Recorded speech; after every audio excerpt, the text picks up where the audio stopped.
एकाने मला विचारलं, बाबा महाराज हे 16,108 बायका कशा असू शकतात? म्हटलं लौकिक उत्तर देऊ का? मला तर तो त्या कारणामुळेच देव वाटला. हे मागे सांगितलं होतं मी तुम्हाला की आपल्याला साधी एक बायको सांभाळता येत नाही आणि जो 16,108 सांगतो, इथे देव मानायला पाहिजे की नाही? काय अशोकराव, अहो एक सांभाळणं किती अवघड आहे जीवनामध्ये. काय इतकी साधी गोष्ट आहे का? तिने 2 साड्या मागितल्या तर आपल्या कपाळाला आट्या उठतात. एक घेऊन दिली परवाना, आत्ता पुन्हा मागतो. 16,108. म्हटलं, मला म्हणाला अजून दुसरं काही उत्तर आहे का? 16,108 बायका कशा असू शकतात? म्हटलं का तुला सुद्धा असू शकतात? मला म्हणाला, बाबा महाराज काहीतरी सांगू नका. म्हटलं तू केला नसशील, पण आतापर्यंत 16,108 तुझ्या मनात नाही का आल्या?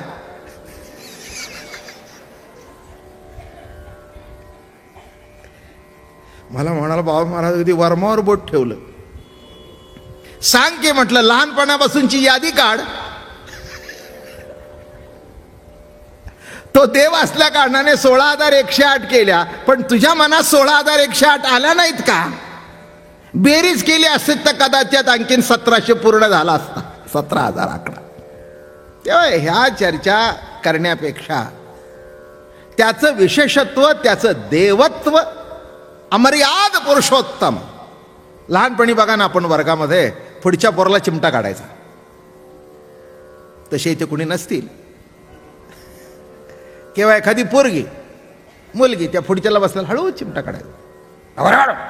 ते म्हणजे चिमटा काढणारा हसतंय आणि ज्याला चिमटा काढलं ते दुखतंय. एकच कृती एकाला सुख देते, एकाला दुःख देते. माझं बोलणं कळलं? आपल्या घरामध्ये एकाला प्रमोशन मिळालं, दुसऱ्याला दुःख झालं. का म्हणले? तुमच्या घरामध्ये ते तुमच्या ह्यांना प्रमोशन मिळालं. चालायचं हो, मिळतंच. प्रमोशन काही कुणाला मिळत नाहीत का?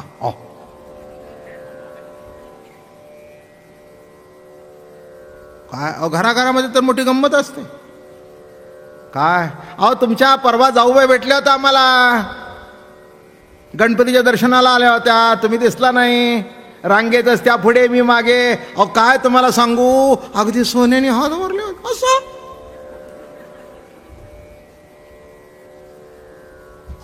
म्हणजे तिच्या नवऱ्याने तिला सोन्याच्या बांगड्या केल्या. हे सौते निघून 15 वर्ष झाली. आता तुझ्या पोटात दुखायचं काही कारण आहे का? तिने बांगड्या घातल्या, तिला सुख मिळालं, याला दुःख मिळालं. एकच कृती एकाला सुख देते, एकाला दुःख देते. तेव्हा तुम्ही ठरवा सुख काय दुःख काय. ते जास्ती विषय मला सांगायचा नाही. माणसाला मुक्ती एवढ्या करता पाहिजे असते की या दुःखातून मुक्ती मिळावी. मुक्तीच्या मागे का? जे सर्वजण म्हणतात आम्हाला मुक्त व्हायचंय, आम्हाला मुक्त व्हायचंय. अरे मुक्त कशा करता व्हायचंय? कृष्ण इथे मुक्ती बिक्तीच्या मागे लागलेला नाहीये. तो आनंद भोगतोय, मस्तपैकी आनंद भोगतोय. लक्षात ठेवा, राम अवतारामध्ये कधी खेळ आला नाही. सगळे खेळ कृष्ण अवतारात आलेत.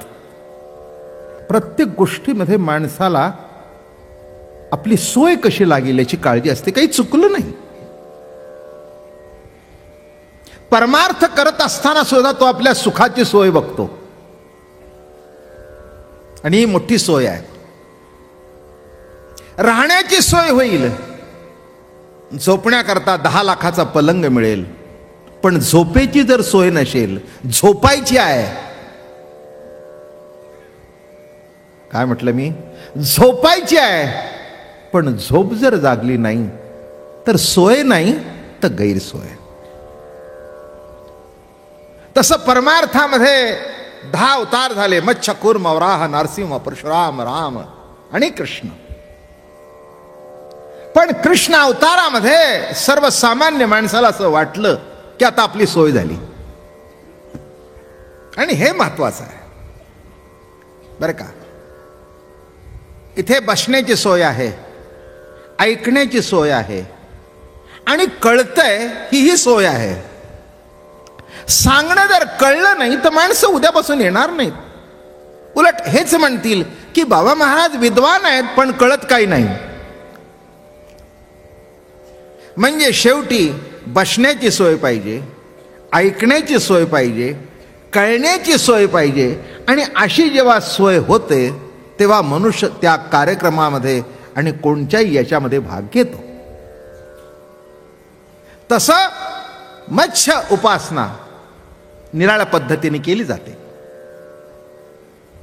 म्हणजे मत्स्यावतार हो, खाणारे असतील त्या निराळ्यापणात पद्धतीने उपासना करतातच ना त्याची. म्हणजे आत्ता कळलंय तुम्हाला. एक मनुष्य म्हणाला, महाराज आमच्या ताटात तो मत्स्य असल्याशिवाय आमचा दिवस जात नाही. पुण्यवान प्राणी आहेस म्हटलं. बाबा अहो पहिला अवतार आहे म्हटलं. बरोबर आहे, पहिला अवतार आहे, तुझ्यात तो अवतीर्ण होतोय ही काही कमी नशे. मत्स्य आहे, कूर्म आहे, वराह आहे, नरसिंह आहे, परशुराम आहे, राम आहे, पण सोय कृष्ण अवतारात आहे. हीच कृष्ण अवताराची स्पेशालिटी आहे. गडबड आमच्या मानसिक अवस्थेत आहे. मनामध्ये गडबड आहे, बुद्धीमध्ये गडबड आहे, मनामध्ये चंचलत्व आहे, बुद्धीमध्ये ग्राह्य त्याज्य होय नाही असावं नसावं ही गडबड चालू आहे. बाकी आत्मसत्ता आहे तिथे आहे, तिच्यात काही गडबड करायचं काही कारण. म्हणून लक्षात ठेवा, माणसं जी खटपट करतायत, कृष्णाने काय केलं लक्षात आलं का तुम्हाला? इथलं जीवन परिपूर्णतेने भोगलं. हे बघा, माणसांना असं वाटतं इथलं जगणं दुःखदायक आहे. हे विचारसरणी आहे परमार्थातली, अध्यात्मातली. संसार दुःख मूळ चौकडे इंगळ आम्ही म्हणतो.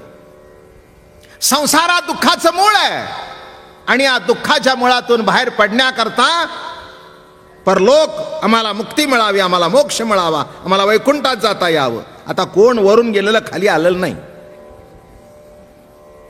अमेरिकेला जाऊन आलेले आता लाखो माणसं आहेत. दर महिन्याला जाऊन येणारी आणखीन लाख भेटतील.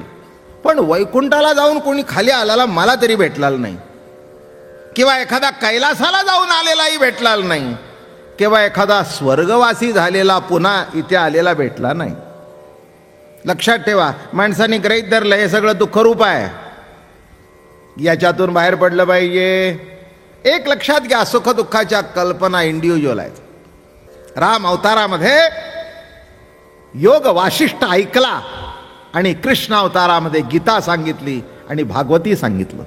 एकादश स्कंद आणि असा अलौकिक अवतार. आणि एक लक्षात ठेवा, कृष्णाला सोडून सर्व लोक परलोका करता जगतात. तर थोडासा विषय मांडतो.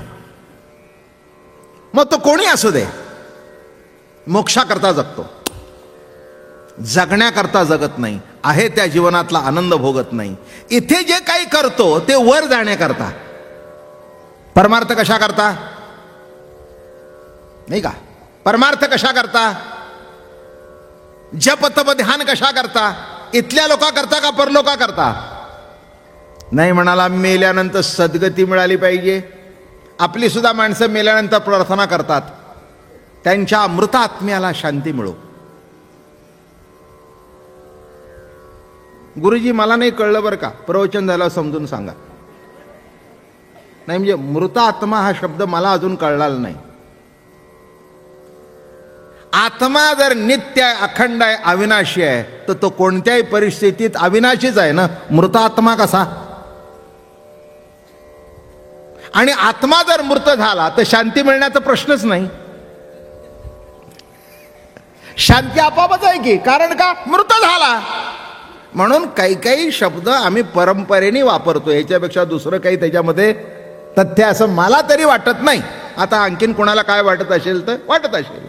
त्यांच्या मृत आत्म्याला शांती मिळो. अरे काय मृत आत्म्याला शांती मिळो? एक लक्षात ठेवा, आत्मा शांतच असतो, अशांत असतो ते आम्ही. आमचा मीपणा, आमचा अहंकार आमच्या आड येतो आणि आमच्यामध्ये अशांतता निर्माण होते. आत्मा आहे तो कधी गडबड करतच नाही. बघा, आत्मा आहे तिथेच आहे. माणसाला ते देवाचे अवतार वाटतच नाहीत म्हणून मारतात. कळलं का तुम्हाला? आता देव सर्व ठिकाणी मग त्याच्यात आहे असं गृहीत धरायला काही हरकत नाही. एका माणसाने मध्ये विधान केलं होतं, म्हणजे कधी न खाणाऱ्या माणसाने. ते म्हणाले, मी गाई का खाऊ लागलो गावचं मांस? तर म्हणाले ती गाई मला कधी गोमाता वाटलीच नाही. बरोबर आहे. आता वाटलीच नाही तर त्याच्याबद्दल आपण काही चर्चा करू शकतो का? एखादी गोष्ट काय वाटावी आणि काय नाही याच्याबद्दल काही प्रश्न नाही. मत्स्य कूर्म वराह नारसिंह थोडंसं एक गोषवारा सांगतो नाही का? हो, नारसिंह रात्री स्वप्नात आला आणि तुम्हाला जर आडवं मांडीवर घेतलं तर कसं काय वाटेल?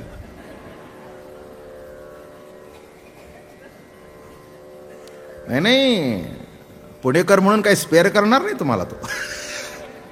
तुम्ही तर सांगितलं बाबा अरे आम्ही पुणेकर आहोत, तो म्हणेल मला माहित नाही, माझा अवतार पाहिजे ना. हो आडवा. काय अवघडच आहे एकंदर. काय नरसिंह अवतार खरा पण साजिरे गोजिरे रूप मनोहर नाही नाही नाही. वामन अवतार आता तो बुटका. पुष्कळशी मुलं नापास केली जातात किंवा पुष्कळशा मुली नापास केल्या जातात, त्या बुटक्या आहेत म्हणून. काय फारच बुटकी आहे बा, फारच बुटका आहे बा. म्हणजे बटू ठीक आहे, अवतार देवाचा आहे, त्याच्याबद्दल काही वाद करण्याचं कारण. राम अवतार, परशुराम अवतार एकांगी अवतार आहे. क्षत्रियांना संपवलं म्हणजे आता देव म्हटल्यानंतर सर्व ठिकाणी देवत्व पाहावं याचा अर्थ हे सगळे अंश अवतार आहेत. कुठेतरी कुठेतरी कुठेतरी काहीतरी कमी जास्ती आहे. राम अवतारी आहेच बरं का, पण राम हा शेवटी मर्यादा पुरुषोत्तम आहे. त्याला प्रत्येक गोष्टीत मर्यादा सांभाळावी लागली म्हणून मर्यादा पुरुषोत्तम. पण शेवटी अमर्याद पुरुषोत्तम हा कृष्ण आहे.